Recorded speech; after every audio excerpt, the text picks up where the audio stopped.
no livro de Apocalipse, capítulo de número 20.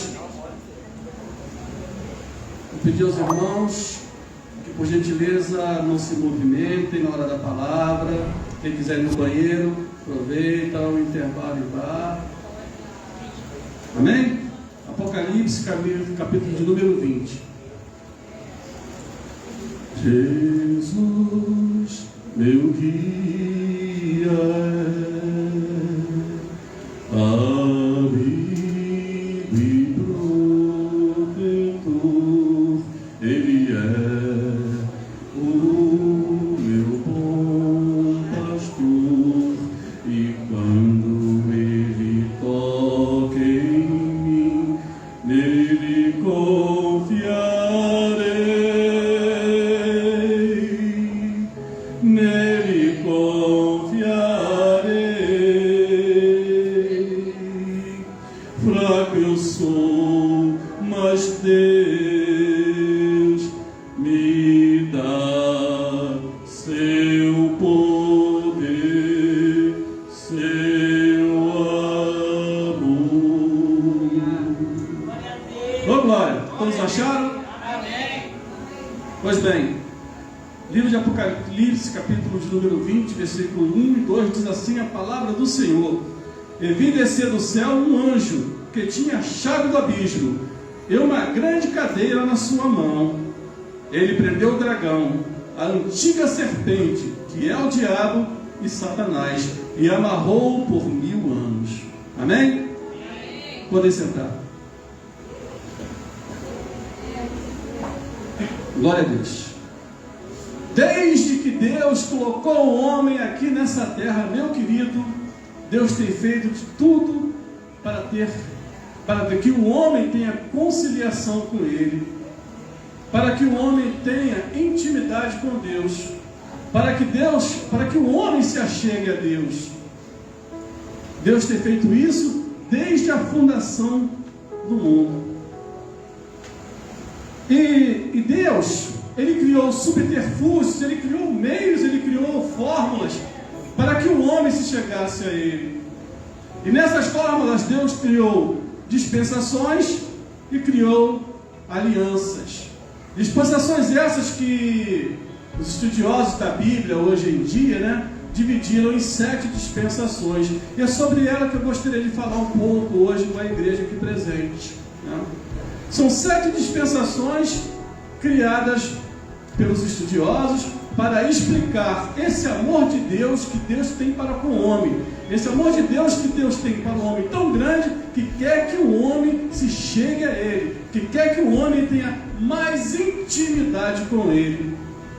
Então é disso que nós vamos falar agora nessa hora. A primeira dispensação, meu querido, é a dispensação da inocência, ou aliança adâmica, como também é conhecido. Por que edêmica? Porque ela foi formada lá no jardim do Éden, quando Deus formou o homem. Quando Deus criou o homem, meu querido, Deus não queria que o homem morresse. Quando Deus criou o homem, Deus não queria que o homem sofresse. Quando Deus criou o homem, Deus queria que ele dominasse sobre essa terra. Mas aconteceu algo que desvirtuou os planos de Deus. Porque na verdade, Deus preparou uma aliança ali dentro do Éden para com o homem, para que, se ele obedecesse aquilo que Deus falou, ele não viesse a passar por tudo aquilo que o homem passou e que tem passado até o dia de hoje. Quando nós chegamos aqui no livro de Gênesis, no capítulo 2, versículo 16 e 17, diz assim, é bem conhecido dos irmãos: E ordenou o Senhor Deus ao homem, dizendo: De toda a árvore do jardim comerás livremente, mas da árvore do conhecimento do bem e do mal, dela não comerás, porque no dia em que dela comeres, certamente morrerás. Essa foi a primeira aliança que Deus fez com o homem. O que Deus está falando aqui para Adão? Deus está dizendo para Adão assim: Adão, você quer ser feliz? Creio que ele diria assim: sim, Senhor, eu quero ser feliz, porque todo mundo aqui quer ser feliz, não é verdade? Adão, você quer ter saúde? Todo mundo quer ter saúde na vida. Adão, você quer passar por tribulação? Com certeza que não, ninguém quer passar por tribulação. Adão, você quer ter intimidade comigo? Você quer andar ao meu lado? Você quer que eu fale com você todos os dias? Sim, Senhor, eu gosto muito da sua presença na minha vida, tanto que Deus visitava Adão todos os dias no jardim do Éden. Mas Deus tinha uma ressalva para ele. Deus deixou uma ordem, uma ordenança para ele, uma direção para que a aliança não fosse quebrada e ele pudesse ter uma vida plena na presença de Deus. Deus chega para Adão e diz assim: está vendo todas essas árvores aqui? Eu estou vendo sim, Senhor. Você pode comer de todas essas árvores que estão aqui diante dos teus olhos, menos uma, a árvore do conhecimento do bem e do mal. Aí ele perguntou: por que, Deus? Porque se você comer dessa árvore, certamente você vai morrer. Então essa foi a primeira aliança que Deus fez com o homem, para que o homem não se apartasse da presença de Deus, para que o homem ficasse ali juntinho com Deus no paraíso. Se o homem não tivesse pecado, nós viveríamos no paraíso até o dia de hoje. Se o homem não tivesse pecado. Mas no meio dessa interface aí, aconteceu aí algo que veio fazer com que o homem viesse a pecar. O homem foi tentado e o homem caiu. O homem não obedeceu a Deus. O homem tomou do fruto proibido e comeu porque ele foi induzido pelo diabo, por Satanás. E aí, por conta disso, nós passamos agora para a segunda dispensação. Que dispensação é essa? A segunda dispensação é chamada dispensação da consciência ou aliança adâmica, porque foi uma aliança que Deus fez com Adão. Essa durou desde a queda do homem até o dia do dilúvio. Foi o tempo que durou essa aliança que ele fez com Adão. E por que Deus fez essa aliança com Adão? Porque, como eu disse antes, meu querido, o intuito de Deus é sempre puxar o homem para perto dele. O intuito de Deus é sempre promover uma porta de saída para o homem. O intuito de Deus é sempre querer que o homem fique ao seu lado, que o homem não se perca. Aí o Senhor Deus, Ele vai prover a segunda aliança, a segunda dispensação, essa conhecida como aliança adâmica. Por quê? Porque de uma vez que o homem pecou, ele não podia chegar de qualquer maneira diante da presença de Deus. Ele não podia se apresentar de qualquer maneira diante da face de Deus. Como nós não podemos também, até hoje em dia, chegar de qualquer maneira diante da presença de Deus.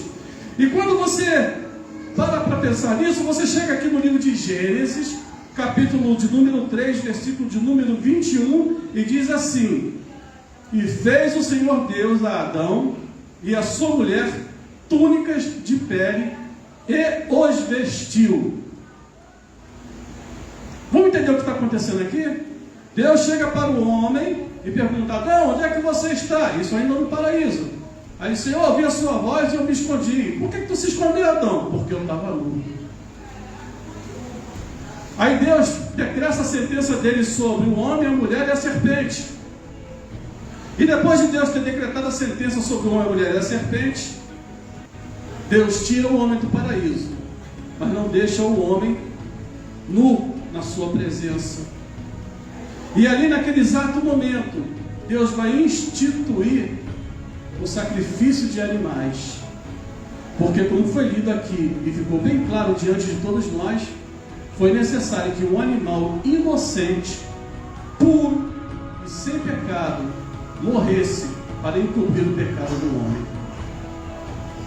E daí em diante, o homem passou a fazer sacrifícios de animais quando ele queria se chegar à presença de Deus.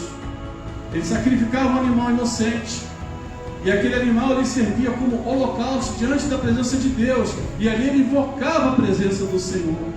E essa foi a segunda aliança que Deus fez com o homem para que o homem se chegasse a Deus. Mas passado o tempo, o homem começou a se corromper. Passado o tempo, o homem começou a ficar mais violento. Passado o tempo, o homem começou a ficar mais pecador. E Deus, assistindo aquilo tudo lá de cima, como eu disse hoje na escola dominical, tem gente que pensa que Deus é um velhinho de barba branca que fica sentado numa nuvem tocando arco o dia todo, indolente, deixando as coisas acontecer, sem tomar uma posição, sem tomar uma atitude. Mas Deus, Ele monitora a vida do homem nos seus mínimos detalhes. Creia nisso, meu irmão. Deus está vendo tudo que nós fazemos. Eu, você e todas as pessoas que estão lá fora. Não tem uma folha que caia da árvore que Deus não saiba. Não tem um fiapo de cabelo nosso que caia no chão que Deus não saiba. E o Senhor, vendo aquela situação do homem se corrompendo, Deus vai tomar uma atitude. Deus olha para o homem e diz assim: vou acabar com a raça humana, vou acabar com toda a humanidade. E ali, o Senhor, passando vista na humanidade que Ele criou, Ele conseguiu encontrar um justo. Apenas um justo. E através daquele justo, o Senhor veio a fazer mais uma aliança com a raça humana. Um homem chamado Noé. E aí nós chegamos à terceira dispensação, que é a dispensação do governo humano, ou aliança noética, que durou do dilúvio até a pessoa de Abraão. Deus levantou Noé, chamou Noé e fez uma aliança com Noé. E Noé, durante 120 anos, construiu uma arca fazendo a vontade de Deus e mostrando para todo aquele povo que Deus iria tomar uma atitude em relação ao pecado do homem. Quando a gente chega aqui no livro de Gênesis, capítulo 9, versículo 14 e 15, vocês vão ver essa aliança de Deus se formando novamente para que o homem não se perdesse, ou para preservar a raça humana na pessoa de Noé. Diz assim: e acontecerá que, aliás, depois que Deus enviou o dilúvio, Deus faz aliança com o homem novamente para preservar a aliança. Corrigindo aqui, tá, queridos? Diz assim: e acontecerá que, quando trouxer nuvens sobre a terra, aparecerá o arco nas nuvens, então me lembrarei da minha aliança que está entre mim e vós, e entre toda alma vivente e toda carne, e as águas não se tornarão mais em dilúvio para destruir toda a carne. Mais uma vez Deus faz uma aliança com o homem. Mais uma vez Deus faz uma dispensação com o homem para tentar trazer o homem para Ele. Preservou uma família para que dali daquela família Ele conseguisse salvar a raça humana. Através daquela família, a família de Noé. E nessa aliança Deus colocou uma marca que a gente consegue ver até o dia de hoje quando chove. Quando você vê aquele arco-íris bonito no céu, aquele é uma marca feita pela mão do próprio Deus, para dizer que Ele fez uma aliança com Noé, e Ele cumpre com a aliança que Ele fez até o dia de hoje, para que o homem não morra mais através das águas, como aconteceu na era do dilúvio. Mas o homem, meu querido, ele não tem jeito. O homem, ele tem uma tendência a se voltar para o mal. O homem tem uma tendência para se desviar das coisas de Deus. O homem tem uma tendência a sempre procurar os caminhos que não levam para Deus. E mais uma vez, o homem se corrompeu sobre a face da terra, e mais uma vez o homem foi se afastando da presença de Deus. E mais uma vez, Deus vai tomar a providência para que o homem se chegue a Ele. E dessa vez, Deus não quer tão somente fazer isso através da vida de um homem, mas Ele quer que este homem, através deste homem, não só este homem venha, mas também uma grande nação. E aí, Ele vai formar mais uma dispensação. Dispensação essa chamada de dispensação patriarcal, ou aliança abraâmica, que durou de Abraão até o Êxodo. Deus um dia, olhando para os homens lá embaixo, vendo o homem se corromper de todas as formas, de todas as maneiras, ele encontra um homem chamado Abraão. Ele olha para aquele homem e vê que aquele homem, ele era idólatra. Ele olha para aquele homem, ele vê que aquele homem não tinha conhecimento de Deus. Ele olha para aquele homem, vê que aquele homem e a família dele toda era idólatra também. Mas Deus encontrou algo naquele homem que fez Deus achar graça na vida daquele homem. Deus olhou para aquele homem e falou assim: esse homem ele é idólatra. Ele clama para deuses que ele não conhece. Ele dobra os seus joelhos e chora na frente de deuses que ele não conhece. Ele busca graça através de deuses que não são deuses de verdade. Mas ele tem uma grande fé. E por que eu estou falando isso, meu querido? Porque se você olhar a biografia desse homem chamado Abraão, vocês vão ver que ele perdeu o irmão dele mais velho, e em seguida ele também perdeu o pai dele. Ou seja, no momento em que ele perdeu o irmão dele, ele acendeu vela para todos os santos que ele conhecia, para todos os deuses que ele conhecia como deuses. E ele não viu o resultado.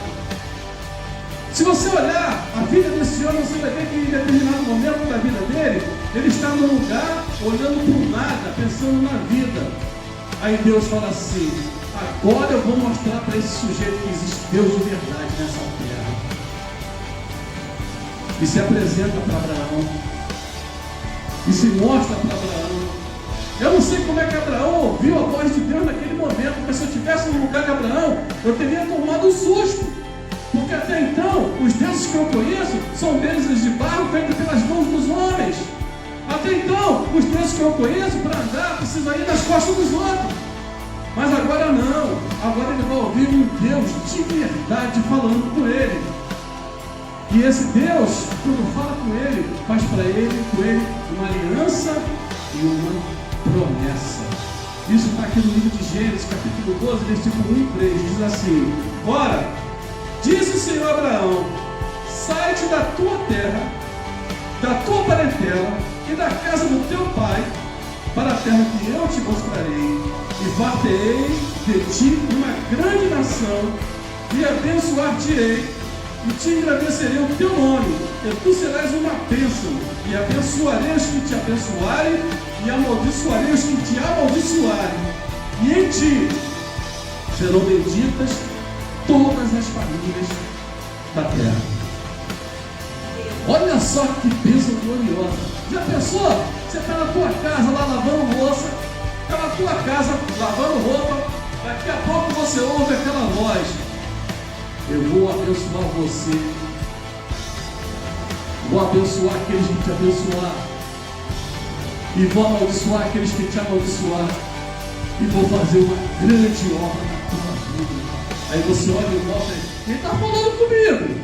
Aí tu olha para um lado, olha para o outro, tu não vê ninguém. Aí aquela voz diz: sou eu. Eu quem? Deus. Que Deus? O Deus Todo-Poderoso. Mas Deus não anda, eu ando. Deus não fala, eu falo. Deus não atua, eu atuo. Deus não realiza nada, eu fiz todas as coisas que estão diante dos teus olhos. Eu tenho mais ou menos a ideia de que foi assim que aconteceu com Abraão. E depois que ele ouviu isso, Deus falou para ele assim: ó, sai, vai para o lugar que eu te mostrarei. Ele: opa, agora mesmo, Jeová, estou indo. Porque se eu tivesse no lugar dele, eu faria isso. E aí Deus fez a quarta dispensação, ou aliança, que se chama dispensação patriarcal, ou aliança abraâmica.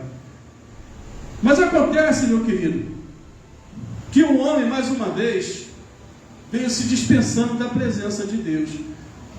Apesar dele surgir povos, apesar dele surgir príncipes, apesar do povo dele crescer na face da terra, o povo dele veio a passar por problemas, o povo dele veio a passar por tribulações. E durante um período de 400 anos, isso depois que José levou a nação de Israel para a terra do Egito, e Faraó, aquele que gostava de José, morreu, o povo acabou virando escravo no Egito. Agora você imagina, você passar 400 anos numa terra, que você chegou ali como convidado e de repente você virou escravo, você está ali sofrendo, você está ali passando penúria, está tomando chicotada nas costas, está obedecendo aos homens de Faraó, está ali subjugado, está ali sofrendo dia e noite pelas agruras que são impostas pelo povo do Egito. Será que depois de 400 anos ainda iam lembrar de uma promessa que Deus fez ao pai Abraão? Será que depois de 400 anos a fé daquele povo ainda estaria firme diante do Senhor? Eu acredito que não, porque se fosse assim, Deus não precisaria ter levantado um homem no meio do povo de Israel para que ele entrasse lá como libertador, como ele fez com Moisés. E aí Deus levanta um homem chamado Moisés, no meio daquele povo sofrido, no meio daquele povo sem esperança, no meio daquele povo que não tinha mais horizonte para suas vidas. E Moisés, levantado por Deus, retira o povo da terra do Egito. E aí nós chegamos, né, à quinta aliança, que é a dispensação da lei, ou aliança mosaica. Essa aliança durou de Êxodo até a crucificação de Cristo. E quando nós chegamos aqui, no livro de Êxodo, capítulo 31, versículo 18, diz assim: e deu a Moisés, quando acabou de falar com ele, no Monte Sinai, as duas tábuas do testemunho, as tábuas de pedra, escritas pelo dedo do próprio Deus. Aqui eu estou falando das tábuas dos 10 mandamentos. Aqui eu estou falando das tábuas da aliança mosaica. Aqui eu estou falando das tábuas da lei. Porque toda a lei que Moisés fez, depois que ele recebeu essas tábuas na mão, foram todas baseadas, tá, nos 10 mandamentos. Ele serviu como base para toda a lei de Moisés. E por que Deus colocou leis sobre o seu povo? Porque Deus viu que o homem ele precisava de regra. Deus viu que o homem sem lei ele fica disperso. Deus viu que se não colocasse limites no homem, ele iria se afastar definitivamente de Deus. Por isso que Deus ele criou as leis de Moisés, que perdurou até a crucificação de Cristo, para que o homem não se perdesse, para que o homem não se desvirtuasse, e para que o homem tivesse aliança e tivesse mais a proximidade com Deus. Mas acontece que pela vontade de Deus, Deus queria que você o amasse em espírito e em verdade, não por obrigação, mas por prazer. Como dizia Davi: alegrei-me, como disseram, vamos à casa do Senhor. Davi não ia para a casa do Senhor arrastando as pernas. Andem pernas, por favor, para a esquerda, direita, movimentem-se. Não! Davi ele ia para a casa do Senhor todo feliz.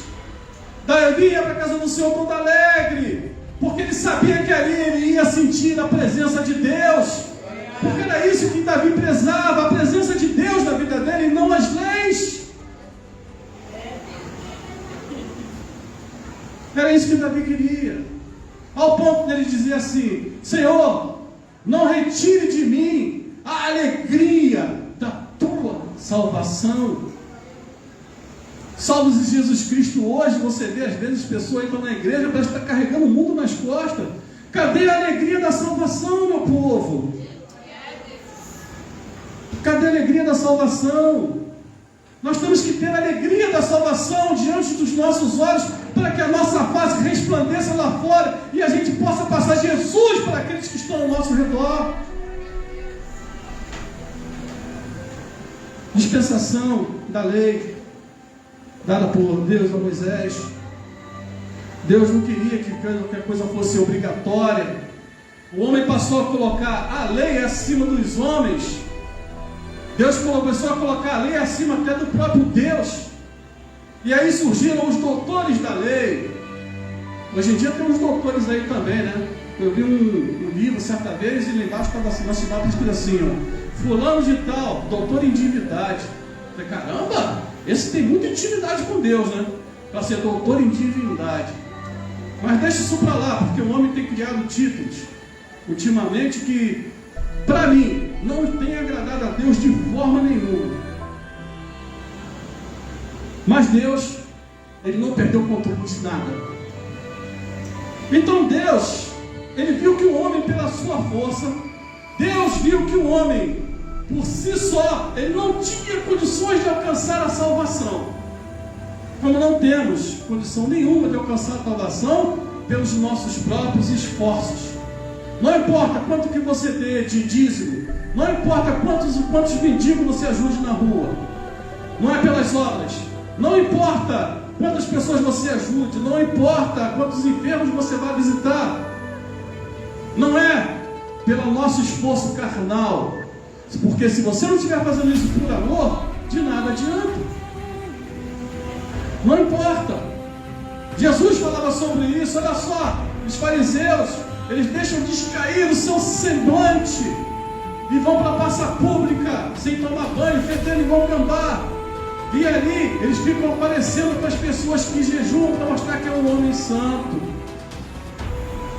Meu Deus, Jesus falou sobre isso. Aí Deus mandou a sua sexta dispensação, que é a dispensação da graça ou da nova aliança. Essa dispensação ela começou na crucificação de Cristo e vai até o arrebatamento da igreja. Por que isso? Porque entendeu Deus que sem o sacrifício perfeito, e sem o sacrifício de sangue, sem o Cordeiro perfeito, aquele que tira o pecado do mundo, sem o sangue dele, nós não temos condições de alcançar a salvação. Não temos, amados. Nem o homem tem, nem os que estão aqui agora e nem os que vieram antes da gente. Todos foram justificados pelo sangue de Jesus. Todos nós somos justificados pelo sangue de Jesus. Nessa noite nós vamos passar a participar do vinho e do pão, da carne e do sangue de Jesus, como simbolismo que Jesus deu ordenança que nós fizéssemos. Só através do sangue de Jesus que a gente consegue vida eterna com Deus. Tem um louvor que dizia assim na cristã: se não fosse o sangue de Jesus, se não fosse o sangue de Jesus, minha alma se havia perdido. Então, se não fosse o sangue de Jesus, e é verdade, se não fosse o sangue de Jesus, todos nós nos perderíamos. Mas prove a Deus enviar o seu Filho único para morrer no meu lugar, para morrer em nosso lugar. No livro de Mateus, capítulo 26, versículo 28, diz assim, se você quiser anotar: porque isto é o meu sangue, o sangue do Novo Testamento. E outras traduções diz: o sangue da nova aliança, que é derramado por muitos para remissão dos pecados. Antigamente o cordeiro morria e o sangue do cordeiro encobria o pecado, mas agora não. Agora o sangue de Jesus, ele tira o pecado do mundo. João Batista, quando olhou para Jesus, ele falou: eis o Cordeiro de Deus que tira o pecado do mundo. E assim tem sido feito até o dia de hoje. E aí chegamos à sétima dispensação, que é a dispensação do milênio, ou dispensação milenial, que vai durar até a segunda volta de Cristo e a vinda do grande trono branco. Estamos passando por ela, viu?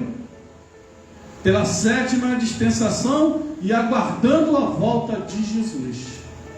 E o que vai acontecer na volta de Jesus, pastor Lorival? Primeiro, nós não vamos estar aqui. Assim eu creio. Porque Jesus vai vir. Ele vai arrebatar a sua igreja e vai levar a sua igreja para as bodas do Cordeiro. Depois disso, 3 anos e meio, começa a grande tribulação. Só que vai durar 3 anos e meio. São 7 anos, mas vai durar 3 anos e meio. Deus vai apressar as coisas, porque senão não ia sobrar ninguém sobre a terra. E há um interesse de Deus que sobre gente sobre a terra. Jesus arrebata a sua igreja, leva para as bodas dos cordeiros, começa a grande tribulação, o diabo começa a operar na terra, começa a perseguir aqueles que sobraram, aqueles que rejeitaram a marca da besta. No final, o diabo vai fazer um levante na terra, vai montar um grande exército e vai se voltar contra o povo de Deus, contra o povo de Israel. E vai marchar contra a cidade santa. Neste momento os israelitas vão clamar a Deus. Jesus vai descer dos céus, vai pisar no Monte das Oliveiras. O Monte das Oliveiras vai se fender em 2. E o exército de Satanás vai ser derrotado.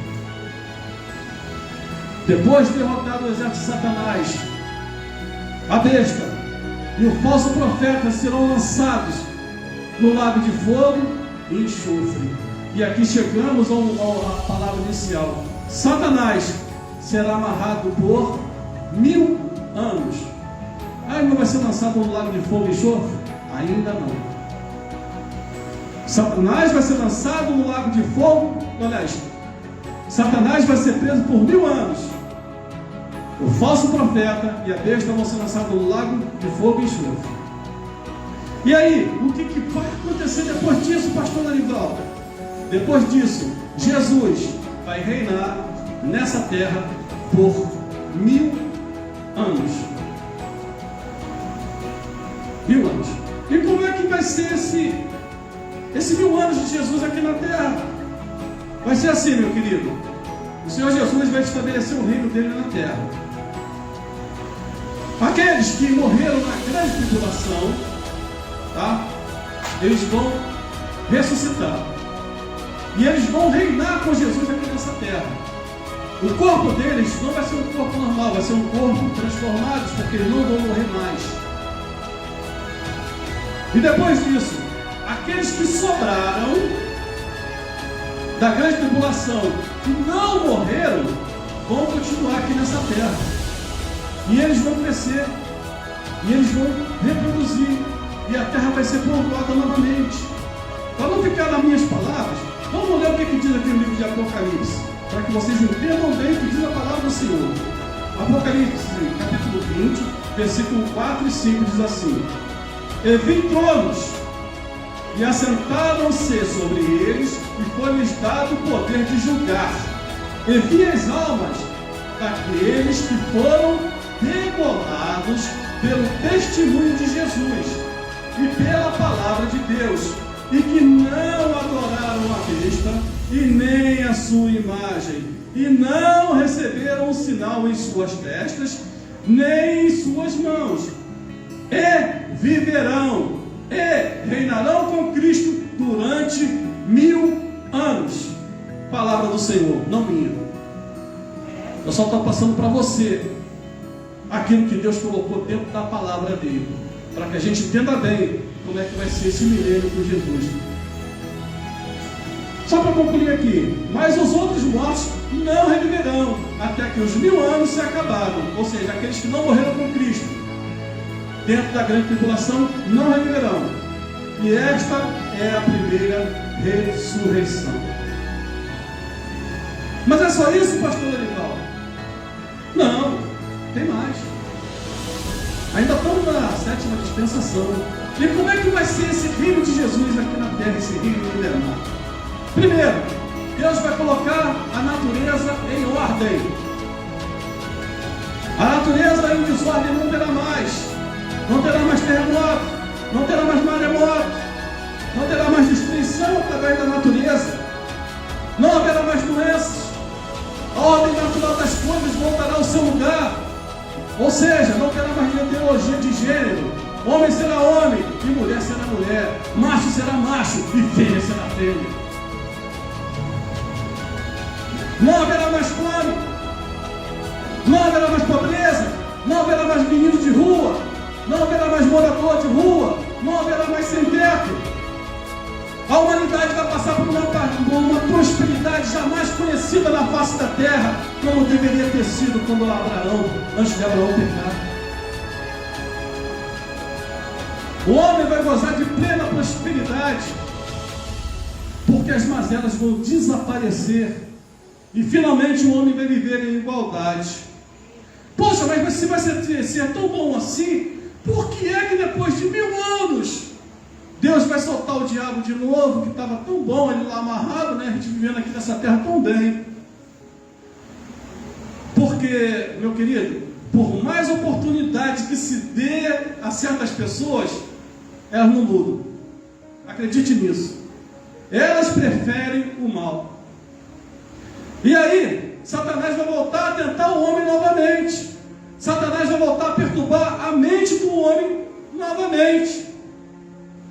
Satanás vai voltar a fazer aquilo que ele sempre fez, que Jesus falou: o diabo veio para, como é que você sabe? Roubar, matar e destruir. Toda a igreja sabe disso, né? Pois é a receita de bolo do diabo. Ele vai voltar a fazer tudo de novo, depois de 1000 anos.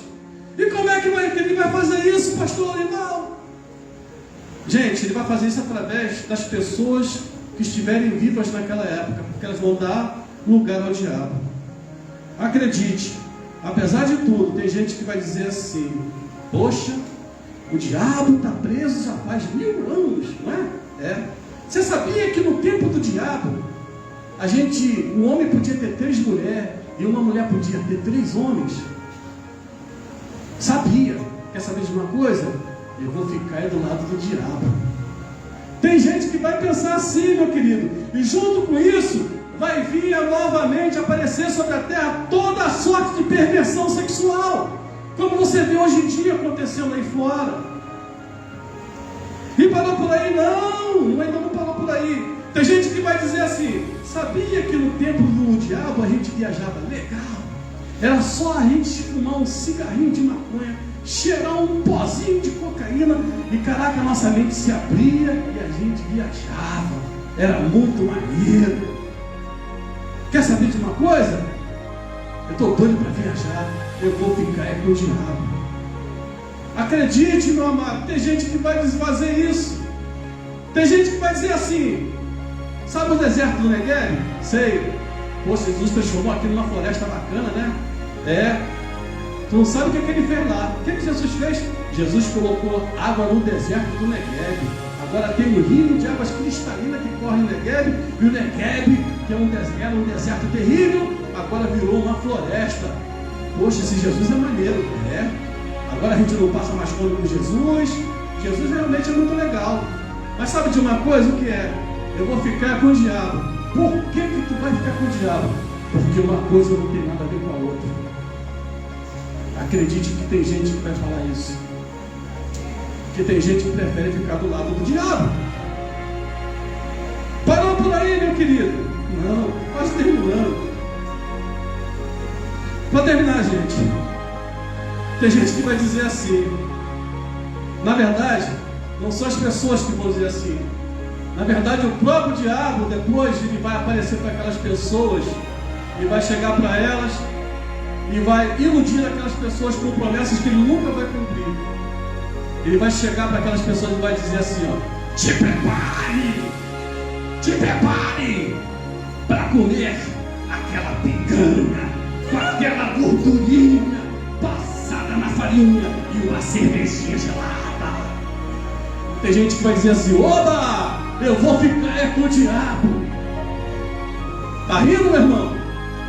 Tá em tom de brincadeira. Mas é isso que ele vai fazer. Porque todos aqueles que servem o diabo seguem a receita do diabo na mentira, para iludir, para enganar. E depois que ele consegue alcançar o seu objetivo, ele mostra as suas garras. E vai ser desse jeito. Mas graças a Deus que nesse mesmo período vai ter pessoas que vai dizer assim: eu, ao adorar o diabo, nunca mais. Eu sei o que ele fez na grande tribulação. Eu sei como ele perseguiu os meus pais. Eu sei como ele matou os meus irmãos. Eu sei de tudo que o diabo fez na grande tribulação. Eu sei que ele roubou, que ele matou e que ele destruiu. Eu sei quantas pessoas sofreram na mão do diabo na grande tribulação. Eu vou ficar com Jesus. Estou terminando, meu querido.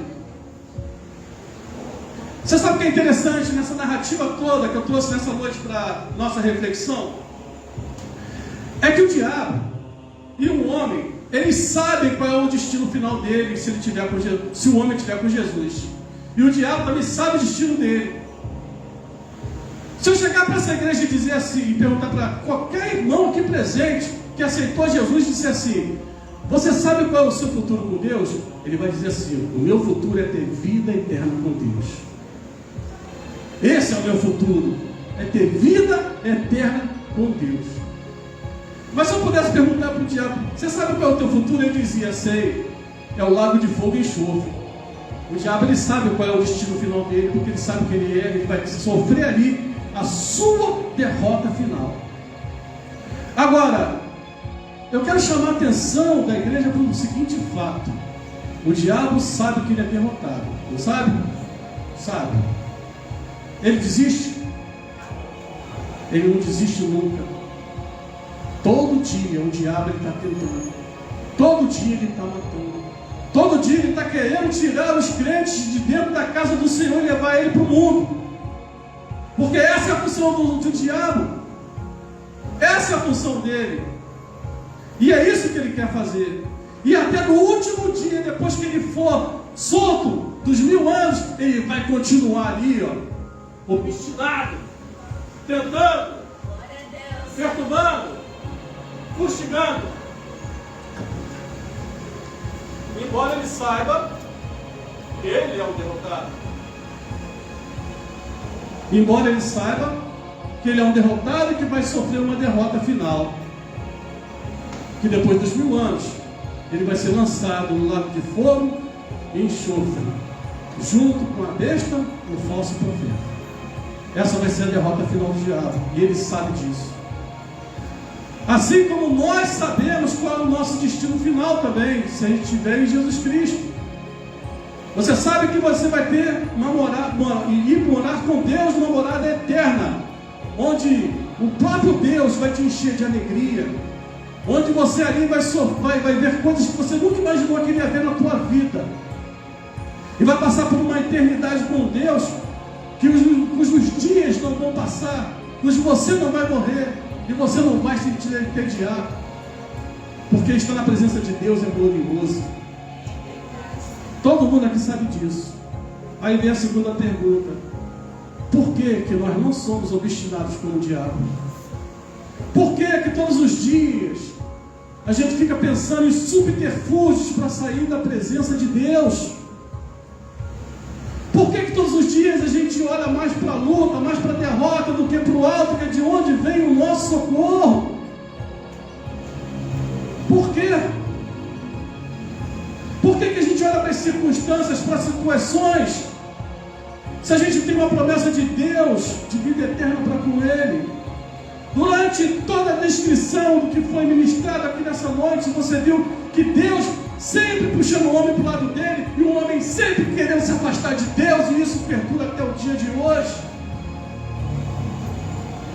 E é essa a reflexão que eu quero que a igreja faça nessa noite, porque eu não quero ver os meus irmãos de cabeça baixa, eu não quero os meus irmãos arrastando um pezinho, um atrás do outro, como se estivesse carregando o mundo nas suas costas. Eu não quero meus irmãos com semblantes de derrotados, porque é uma promessa de vitória de Deus para nossas vidas, e ela é imutável, se a gente seguir a vontade de Deus e fizer aquilo que Deus mandou. Essa noite você viu qual é o destino do diabo, e essa noite você viu também qual é o destino daqueles que estão com Deus, com aqueles que aceitam Jesus como seu único, suficiente Salvador.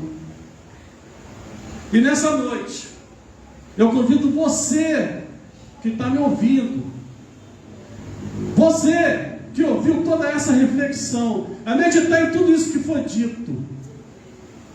Porque brevemente Jesus vai voltar para buscar a sua igreja. E eu gostaria muito que você estivesse junto com a gente. Gostaria muito que você também não se perdesse. E aqui eu faço o meu apelo, porque é uma obrigação minha, uma ordem dada pelo próprio Senhor Jesus Cristo. Para você que ainda não aceitou Jesus como seu único e suficiente Salvador, brevemente, Jesus vai voltar para buscar a sua igreja. Brevemente, Ele vai instalar o seu governo de 1000 anos aqui nessa terra. Brevemente, a igreja vai subir. Você quer subir para a igreja? Você quer aceitar Jesus como seu único e suficiente Salvador? Eu deixo aqui o meu apelo para você. Se tem alguém aqui dentro que ainda não aceitou Jesus e quer fazer isso nessa noite, vem aqui que nós queremos orar por você. Se tem alguém me ouvindo através dessa live que está sendo filmada nessa noite, dessa pregação que está sendo filmada nessa noite, convido você na sua casa a aceitar Jesus também como seu único e suficiente Salvador. Jesus, Ele é o caminho, Ele é a verdade e Ele é a vida. Jesus é a porta. Jesus é aquele que veio para nos dar vida e vida eterna com Deus. Amém? Louva a Deus pela vida dos que estão aqui e das vidas daqueles que nos ouviram também. E eu agradeço a minha oportunidade em nome de Jesus.